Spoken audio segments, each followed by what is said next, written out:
Hello students and welcome to the e-learning program initiated by Shri Gyanmanjari Vidyapit for the students of Standard 10, in which we are learning the subject of social science. Students, from the previous lecture we started with chapter number 7, that is the last chapter of the history section of this textbook of social science. So let us take a quick recap of what we learned in the previous lecture or chapter number 7, preservation of our heritage. We learned about the rich heritage that we have. Since the last 6 chapters, we have been learning only and only about the heritage of India. In that, we have learned about the different aspects of heritage. We do have two broader divisions of heritage. One we take as natural heritage, which has been passed on since millions of years to us, and we did small changes here and there. More what we did is beautification of whatever was with us. So natural heritage, and the second division is the cultural heritage. In cultural heritage, all the aspects that has been man-made is included in cultural heritage that we see. Chapter wise we learnt about the different aspects, the different subdivisions of cultural heritage that we saw. In chapter number 2 we learnt about the cultural heritage, handicraft and fine arts. Chapter number 3 we learnt about sculpture and architecture of ancient India. Chapter number 4, since ancient times to modern days, we learnt about all the literary contribution, development of languages, script, etc. And all of that has made our country more rich in terms of literary heritage. The different ancient universities that were existing at that time, when where students from a number of countries came to study in India in those universities. So the literary heritage of India also proved to be very important and having quite a lot of importance. Then in chapter number 5 we learnt about the development of science and technology, different aspects of science such as metallurgy, chemistry, medicine and surgery, mathematics, astronomy, astrology, Vastu Shastra. These are the different aspects of science and technology about the ancient times that we learned in chapter number 5. Chapter number 6 we learnt about the different places of historical importance, tourist places, etc. in chapter number 6. So all in all, in all these chapters we learnt about the different aspects, the different viewpoints of cultural heritage of India. Now we know that we have an abundance of all this cultural heritage, lots of customs, traditions, the different languages, the scripts of those languages, the different discoveries that we made, the headways that we made in science and technology, the different fine arts, the different arts that India as a civilization possess since centuries. We have learnt about all that. But now is the time upkeep that custom, tradition, cultural heritage of our, preserve it, conserve it, so that the future generation can learn a lot from the present generation, and they can also possess the same cultural heritage that we have, and they can pass it on to the next generation coming after them. So in continuance of passing on from generation to generation, our role becomes quite vital. If we preserve and conserve the cultural, rich cultural heritage that we have, then and then only the future generation will have lots and lots of cultural heritage to enjoy. If we stop something today, if we destroy something today, the future generation might just have pictures, or say pictures also won't be available to them if it gets completely destroyed. So if we want to preserve and conserve this heritage, we have to keep a few things in mind. Till here I think we studied in the previous lecture. Now let us dwell upon more on chapter number 7, tourism industry and our heritage. Now, heritage and tourism industry go side by side. For example, lots of people may have visited Maldives or Seychelles Islands and all that. The natural beauty attracts tourist people over there. Yes, it has beautiful beaches, uh, blue water, ocean water near them, and it is a very fine example to see some natural beauty like that, some panoramic scenery over there, to enjoy your time over there. So that becomes the identity of that country. But when you think of India, we have so many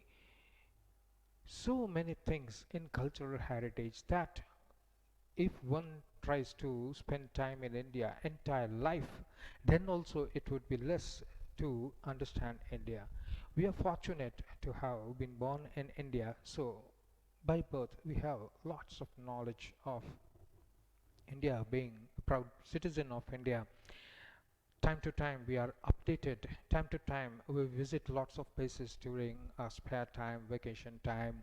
We go for visits and we see lots of new places. We hear lots of new culture, custom, tradition.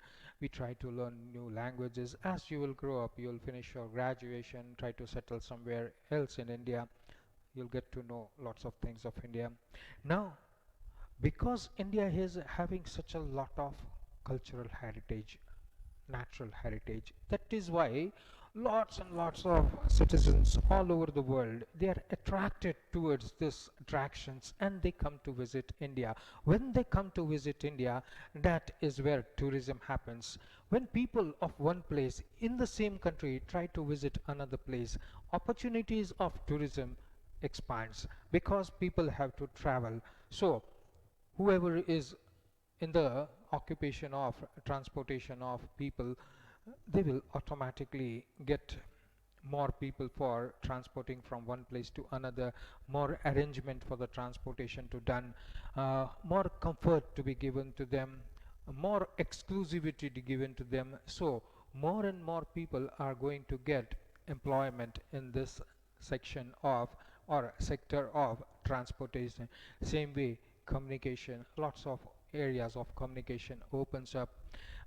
When people go from one place to another, if you have a relative over there, then of course you are going to stay with your relatives, spend your time with your near and dear ones, and also at the same time visit the important places of that place. But suppose you do not have any relatives over there, then of course you will have to find a hotel or a lodge over there or some accommodation. So automatically hotel industry, they get a boost over there because of the tourism. Hundreds and thousands and lakhs of people are visiting every year over there. So automatically for the localites, for the local people, the opportunity of hotel industry comes on a rise. So many people coming over here. So food is the basic requirement, water is the basic requirement. So automatically opportunities for providing food, so restaurants, hotels, and uh, all these areas which are in the catering business, automatically their opportunities open up. Suppose you take a group of 50 people, now you got to arrange, so you call catering people to serve your demands, right? So in this way new links open up. Then you need local transport, for example car or jeep, to go around the places. When you go around the places, so you are visiting a fort, so lots of artifacts relating to the fort or lots of uh, local handicraft can be sold over there. So lots of shops will be there, lots of artisans, they will get employment because they make things and their things are sold. So they are excited and employment opportunities open up. So tourism and heritage, they go hand in hand, right? So contribution of tourism, heritage, and because of all that economic, they are all economic activities that we have learned in chapter number 15, 16 and 17. They are all economic activities, so they are going to boost the economy. Yes, we get so much amount of money with the help of tourism, because people from outside the country, people from within the country, they come and visit several places situated all around India. That's going to boost that's going to boost the tourism industry is expanding, progressing and doing good. So that is going to make, or that's going to give money in the hands of lots of people will have money to spend, and that is how they boost economy. So UNESCO, what are the reasons? UNESCO has declared India's various sites of natural and cultural heritage as World Heritage Site. Now, why will people come to India? What is the first thing? First thing is lots and lots of sites. We'll come to that. Lots and lots of sites of India. For example, Taj Mahal, or you say Qutub Minar, or you say Red Fort. They come in the category of World Heritage, right? So outside India, if people take up the list, yes, we want to visit India. Yes, what are the famous sites that we should visit India? They automatically have the sites declared by UNESCO as World Heritage. That means the world, the people of the world, not only the citizen, even the whole of the world is interested in that particular historical site, or that natural beauty, or that natural heritage that India possesses, and we must once in our lifetime go and visit places that are important on the world platform. So UNESCO as a platform has declared many of the Indian sites as World Heritage. So automatically people from all over the world, they flood India to see all those sites which have been declared as World Heritage Site by UNESCO. As a result, our culture has started attracting more tourists from all over the world. So, this is the reason why more and more people are attracted towards India. In the Western countries, people are more uh, attracted towards materialistic world. Yes, I possess an IBM computer, or I possess this thing, I possess a Rolls Royce car, or I have a villa. So these are materialistic things that the Western people are interested in.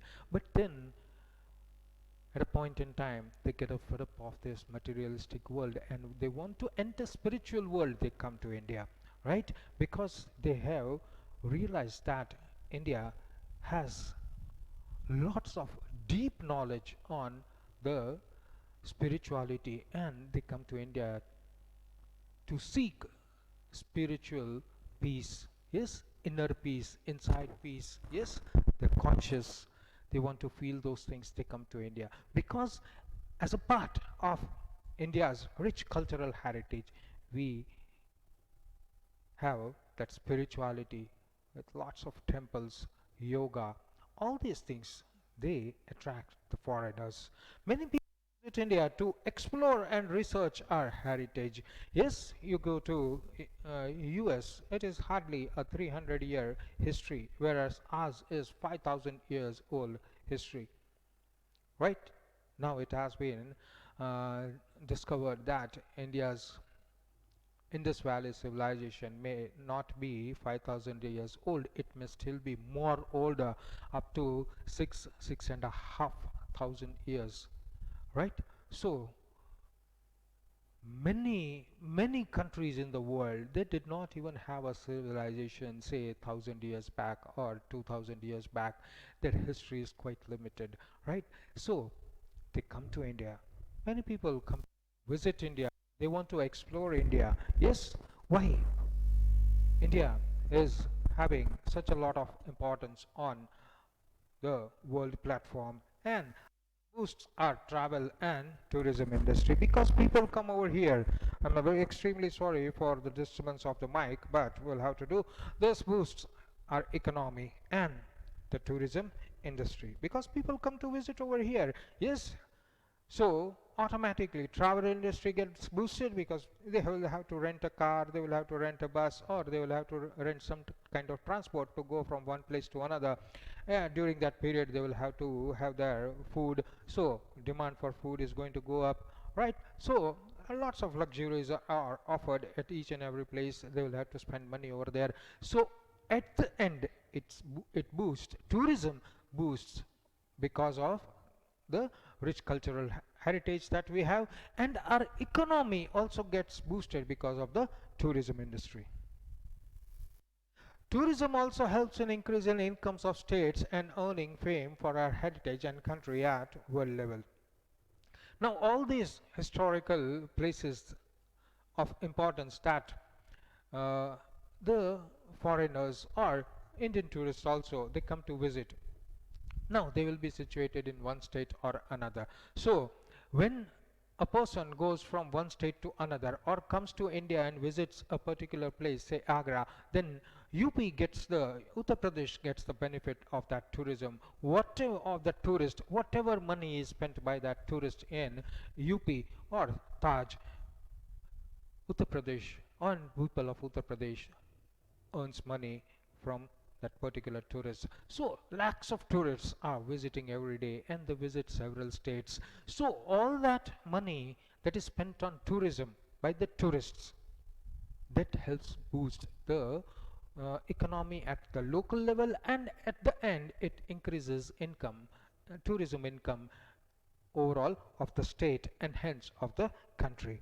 So tourism helps in preserving or vanishing culture.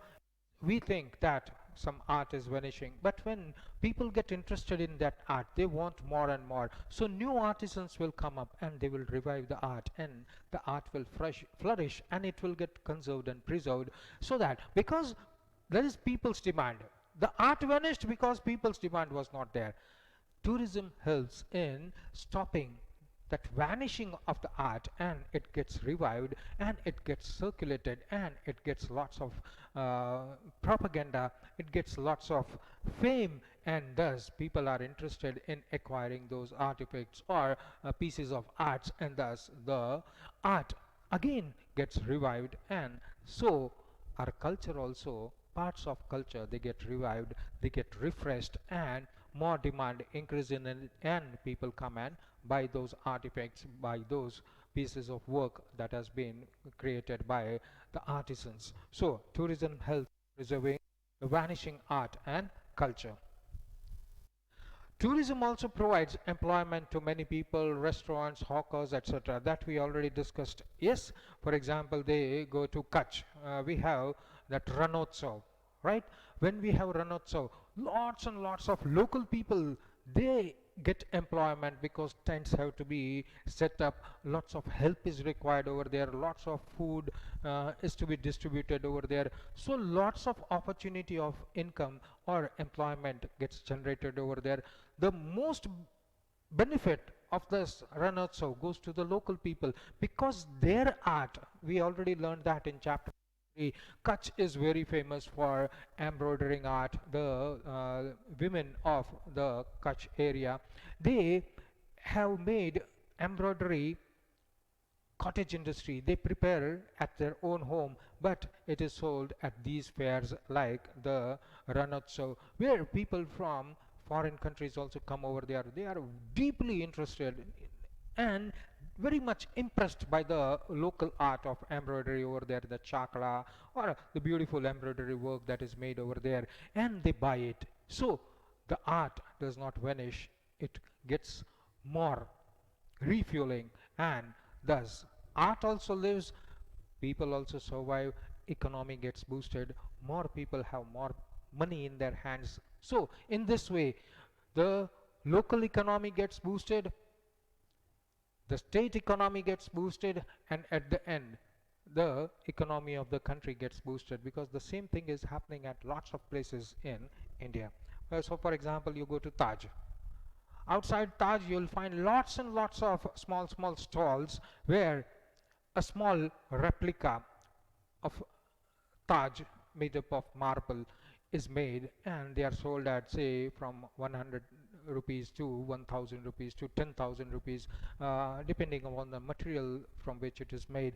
Yes, the people who are making those replicas or souvenirs, what we call, because people are who has come from USA or Germany, they are going to buy 2 3 pieces of that to give it to their friends or to keep in their house in the showcase, to as a souvenir that they had visited, and this is how Taj looks, right? So this way, it is just one small replica of Taj, but at the end, it gives money to the people who are making it. At the end of the day, even if 10 pieces are sold in one stall, then also local people, the artisans who have made it, they get the money, and the economy gets boosted. So provides employment to many people, restaurants to eat, of course they have to eat, right? And बाहर जाते तो करते करते क्या है ये करना क्या है खाना ही तो है right. So tourism encourages activities like photography, horse riding, boating. All this comes under recreation. Please remember the word recreation. When we go outside, we want to have all the fun, right? घोड़े भी इधर भी है, लेकिन यहाँ कोई बोले कि आप घोड़े पे बैठो तो शर्म आती है, और राजस्थान में कौन देख रहा है? There's no friend over there. So you sit on a horse and you get your photos clicked, and somebody is providing that service, he gets employment, uska family, uska वही रोजी रोटी है, it is his livelihood. Yes, he clicks photographs and sells those photographs to you. Yes, for you it is just a trivial amount of money, but that money is for the survival of that person's family. So lots of people, local people especially, they get lots of benefit. Yes, and they get employment. So all these are recreational activities, right? Oot, yeah, oot gadi, horse gadi. Takriban, if you go to the seashore area, beaches of Goa, etc., you'll find even Maharashtra, lots of beaches are there. Kerala, lots of beaches are there where you'll find horses and horse carriage, and you can enjoy a ride in it by paying a small amount of money. But this gives lots of money to the people who are the local people over there, and what you get is fun, enjoyment, and recreation for that much time. Nobody is asking, "ये तुम्हारा lecture आ गया, start हो गया," right? So boating, etc. We do all these activities. People are involved in this, and it's their livelihood, which serves as a livelihood for the locals. Tourism has now become a subject in many educational curriculum and institution. Now tourism is established as an industry. Please remember this. Yes, for example, uh, petroleum. Petroleum is an industry, right? Because petroleum has to be extracted, you need to have technical knowledge on that. Then comes the transportation of petroleum, you need lots and lots of deep knowledge about it, because you have to set up pipelines. Then the oil has to reach the refinery. Then there is a complete scientific process called distillation of that petroleum, from where after distillation we get petrol and diesel and lubricants and all that. So petroleum is an industry. Same way, tourism has been established as an industry because people have to be taught. आपके hotel में आते तो guest के साथ कैसा behave करते हैं, how to approach them, always to keep a smile on your face. There are lots of managerial skills that has to be taught. Yes, because hotel is an industry, right? So hotel industry का course होता है, diploma मिलता है. Tourism industry का course होता है, diploma मिलता है. So it has to be in the educational system. Those courses have to be in the system.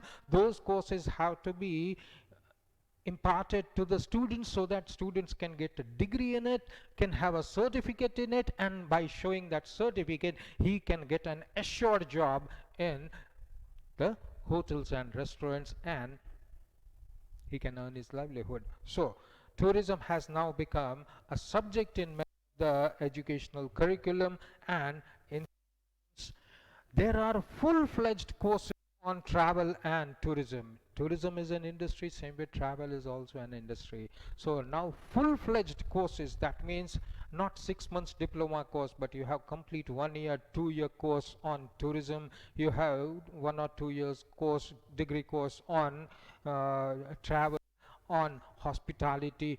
All these courses are available, and people opt for that, and they study it, they get degree, and they can serve these tourists in a more better way, right?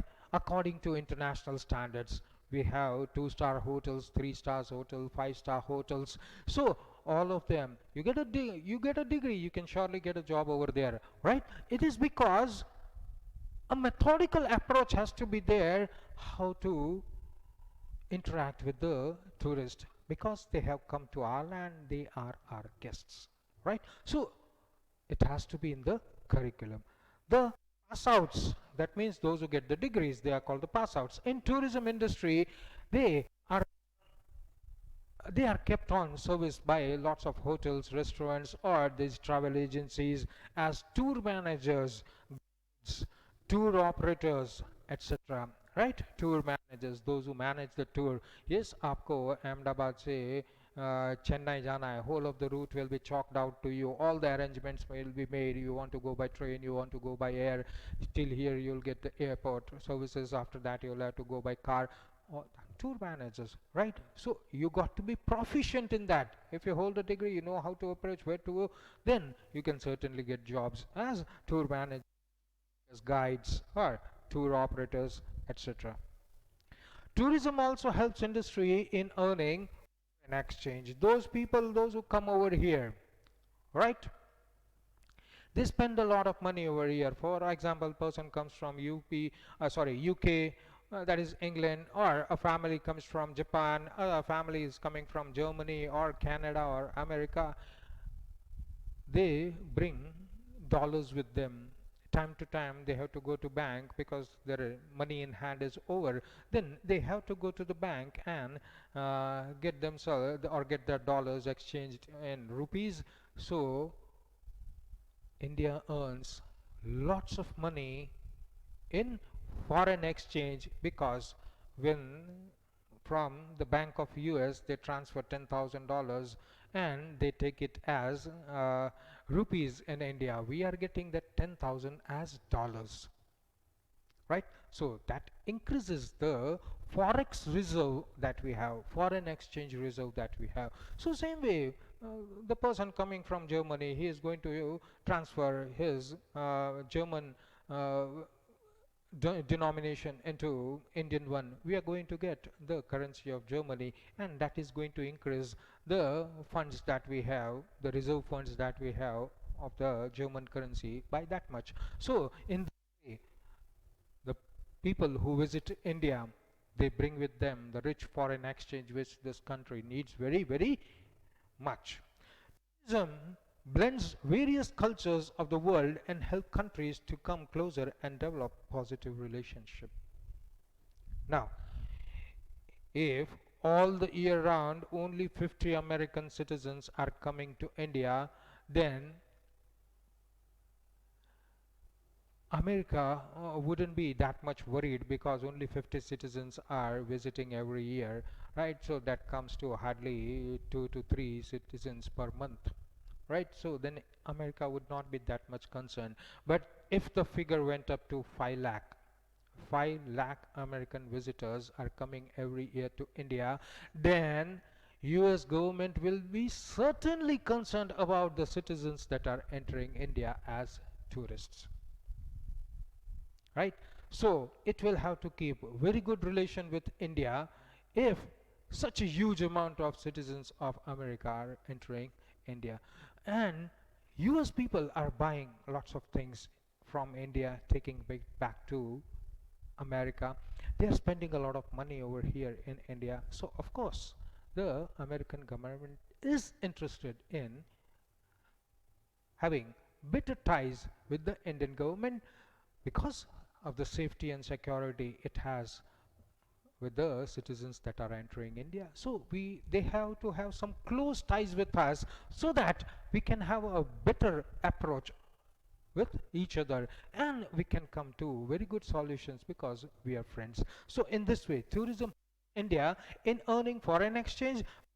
India Tourism blends various culture and of the world and helps countries come closer to each other because we are having that interaction of citizens coming and entering India, visiting India, staying in India for quite a long time, then going back. Right? Same way, our visitors, our Indians are also going out of India for vacation purpose, for recreation purpose, or for staying over there with their family members. So we should also have good ties with them, right? So it is not a one-way street. Yes, it is a two-way connection where that country is also interested in having good ties with India. Same way, we are also interested in having good ties with them. So it brings the two countries nearer. Tourism also leads to the development of infrastructural facilities such as constructing metal roads, railways, water communication, etc. around the sites of heritage. People, have you ever heard of the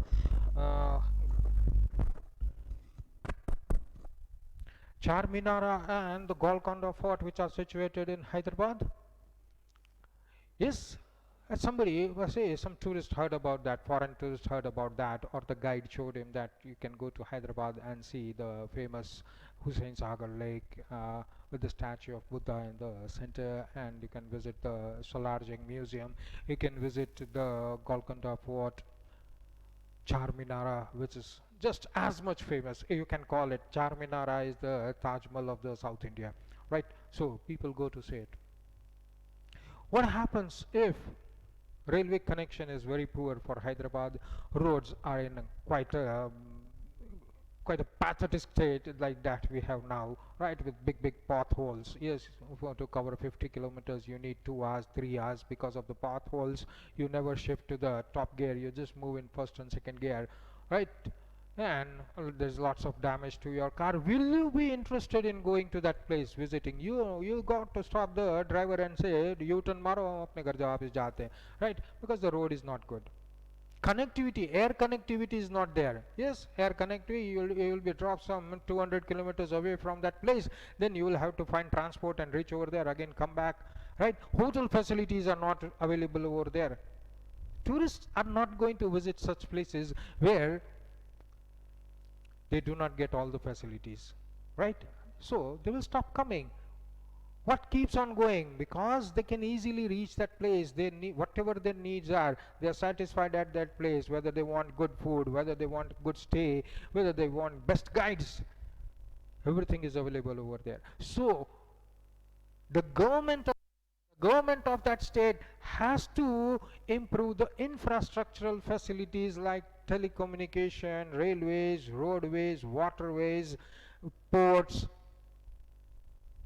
All these infrastructural activities have to be up to the state of art so that they get a very good feeling about the infrastructural facilities that we have, and when they go back they are going to say good about our country, right? It is not that they go back to US and say never go to India. No, they say you go to India because they are happy with the development that is happening in India, right? So because constant comes to the government and they become aware that tourism has stopped over here because we are not giving proper facilities over there, people get harassed in reaching over there. After reaching over there, so they do not get clean drinking water over there and they face lots of difficulties. So the government is going to improve upon the infrastructural facilities like metal roads, ways, water communication, etc. around the sides of advantage to the state as well as to the center. Now, the efforts made for the preservation and conservation of natural heritage. Now, the first thing that we should dwell upon is what is the government doing up till now? What has the government done? So that is what efforts are. If we are going to preserve and conserve, then first thing is we should be having lots of rules and regulations. Those rules and regulations must be implemented very strictly, right? Should not be any loopholes where people can benefit because of that loopholes present in the rules and regulations. So what are the efforts made for the preservation and conservation of our natural heritage. First we concentrate on then about the cultural heritage. First is IBWL, which stands for Indian Board for Wildlife. Now people come over here to see the wildlife of India. So we know uh, India is the only countries where India is the only country in the world where you can see tigers and lions living in their own habitat in one single country. Nowhere else in the world do we find tigers and lions in that same country. Of course, they are in the zoo, but they are not in their habitat, right? So, lions, Asiatic lions or Asian lions are found only and only in India, and that also in Gujarat, and that also in Gir. So we have to make some organization responsible, or some organization will come up and try to take care of the situation, so that the tourism which is attracted towards visiting these places for the attraction that there is should not get lost, should not diminish. Government of India formed the Indian Board for Wildlife, that is IBWL. Again, another important thing for you to remember is the year of establishment, that is 1952, to protect our wildlife. This is an organization. Okay.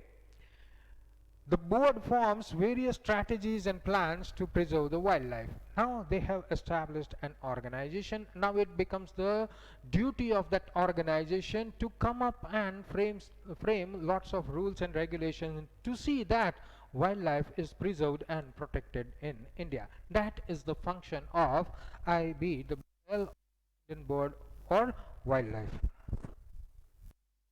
Based on its study, the board also suggests the government to develop national park, bird sanctuaries and geological gardens as suitable places.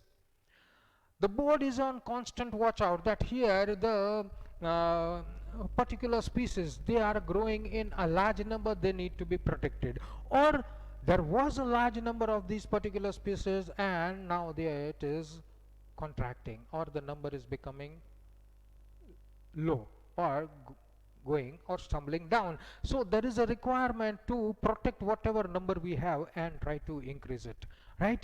And if it is available in a large number, then it has to be protected more, because then people or natural calamities are going to eat away those pieces and we'll have less of it. So time to time it gives suggestion to the Indian government or the government of India, whichever government is in place, to make that particular place either a national park because there are some species, to make a sanctuary because of a particular species or more number of species available. So it gives expert suggestions to the government to national parks, bird sanctuaries and geological gardens at suitable places.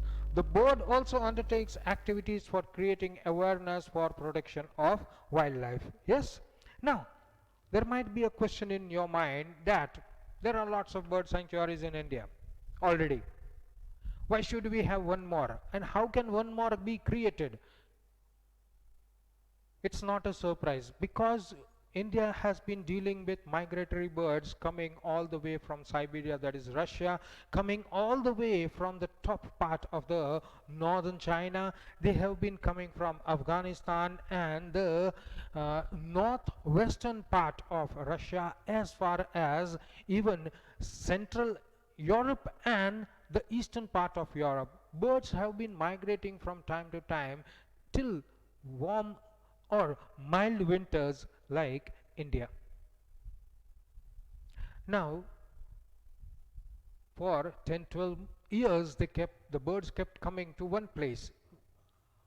All of a sudden the birds stopped coming over there because they didn't find a place suitable. Now they found somewhere else. Now lots of birds are flocking to place Y instead of place X. Now you need to preserve that place Y, which has been a new suitable place for these birds. So now there is a necessity that that small place be protected, may be declared a bird sanctuaries so that it gets protected, people don't kill those birds, and those birds can harmlessly live over there, they can propagate and reproduce, and they can go back to their countries.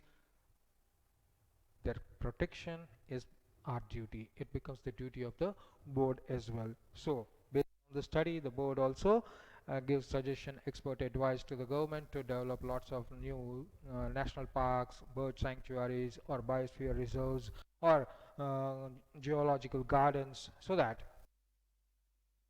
and the developments are done. The board also undertakes is for awareness among the local people and for the protection of this wildlife. Next, very important is Wildlife Protection Act. Big Act. This is backed by the jurisdiction. Sorry, this is backed by the judicial system. That means whoever breaks this act is punishable by law. So Wildlife Protection Act came into force. Please understand, 1970. This act gave firm status to the national sanctuaries and biospheres.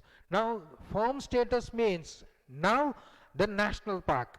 After the Wildlife Protection Act of 1972, if anybody goes in and kills a wildlife, then he can be punished under Wildlife Protection Act of 1972. This is the meaning. Several new national parks, wildlife sanctuaries and biospheres have been established after we got independence and after certain laws were framed after with the help of the Indian Board for Wildlife after the Protection Act was passed. The government has made several laws for preserving the natural habitat. These laws are quite comprehensive and are very widespread. That means they cover lots of area. Yes, ये नहीं कि चूहा मारने के लिए मना किया लेकिन ये उस टाइप का चूहा तो नहीं है. You won't find many loopholes in that. You cannot escape the law. Yes, it doesn't specifically say about a particular species, but it covers majority, so that nobody can escape the law by saying that this species of wildlife or the vegetation is not mentioned in that law and so I can be excused, right? Strict laws have been framed to stop the destruction of vanishing vegetation and wildlife. It covers both, right? So you cannot go in and cut a tree because there is no law about it. There is a law and it is comprehensive. Comprehensive means it is quite understandable and lots of things are covered without saying. So you can include it, right? At a future time you can include it, and it means that you cannot go and cut a tree. That means no species is said, but forest is a forest. You cannot cut down just any tree in the forest because it is protected by this law. So it is quite comprehensive and very strict actions are taken and lots of reprimands are given to people in terms of punishment and fines. Now we come to the role of societies and organization. Now we have discussed this in the previous lecture also. India is quite a vast and huge country. It becomes impossible for the government of India, even for the government of a particular state, to protect each and every nook and corner of the state, right? So it depends upon the citizens also. So lots of societies have come up. Societies, we mean organization. Lots of organization that are attached with the government, or they can be independent also, right? But their aim is to protect the wildlife, to protect the nature. So role of organizations and societies. From government, there are several societies and organizations which have been taking up the task of protection of wildlife and environment. Please note this one. This is very important. The Bombay Natural History Society, which in short is known as BNHS, Bombay National History Society, is one such organization, and very important to remember, it is the oldest one in India. It is the oldest organization and it was established way back in 1883 during the British rule, right? So Bombay Natural History Society is one of the most oldest organization which is dedicated for the preservation and conservation of wildlife and nature, and it was established way back in the part that is 1883. It is quite old, and so the contribution of that organization or the society cannot be overlooked. Several such organizations, like now, for example, Gir, right? We have Gir as national park, also we have Gir as sanctuary also. Then the local people or the local organization over there, they will also set up an organization which will be looking after the lions of Gir. So several such organization like Gir Foundation, Nature Club, they are all upcoming institution or organization where the interest is for the public, interest is for the species of animal kingdom, bird kingdom, uh, plant kingdom, also doing work for environmental preservation. Owing to all the utmost importance of natural heritage, government has made it mandatory, compulsory to include preservation of natural heritage in our constitution. Our constitution makers, the people who made the constitution, also kept this in mind, that India being such a huge country with such a huge population, why not make the population responsible itself? So each and every citizen's duty is to preserve and conserve the rich natural heritage that we have, and that is done by making it as a compulsory duty. If you have rights, you will have duties. So one of the duty tells us that it is your duty, a citizen's duty, to preserve and conserve the natural heritage, wildlife that we have. Establishment of Bombay Natural History Society. Yes, it is the oldest organization that we learned. It was established in 1883, that we learned. And what is the main function? It works for the protection of wildlife and environment, right? BNHS does the following task: collecting information about natural history. Keep on collecting the information about natural history of any place. Conducting research on various species and habitats. For example, we learned that the sea turtles, they come to the shore of Orissa and Gujarat to lay eggs, and then they go away. Those eggs, when they hatch, the tiny turtles come out and go towards the sea, and they disappear in the sea. Thus the population of that sea turtle keeps on increasing. After few years, they find that this spot is now not favorable, because lots of young turtles are not coming back, because the eggs are either eaten by the birds, animals, or human beings, or the young sea turtles which hatch out of the eggs, they are eaten away by the human beings or wild animals or dogs, etc. So they stop coming over there and find some another suitable place. So there is a change. So continuously their data has to be updated, and they have to find out new ways and methods to find out or to get information on various species and habitats. Conservation of landscape and seascape is also their responsibility. Environment information system, arranging camps, lectures, workshops for environmental awareness also is their function, right? So localites have to be continuously made aware that your place is best fitted for this type of fish or this type of birds, how to conserve them, why to kill them, why not to kill them, and how to preserve them, protect them, and if anybody or any harm is coming to them, how to stop them. So continuously they have to set up camps and keep the locals informed and to collect information from there. All this are the function of the Bombay National History. Now, ancient memorials and archaeological sites and remains act we'll be doing in the next lecture. Thank you, students.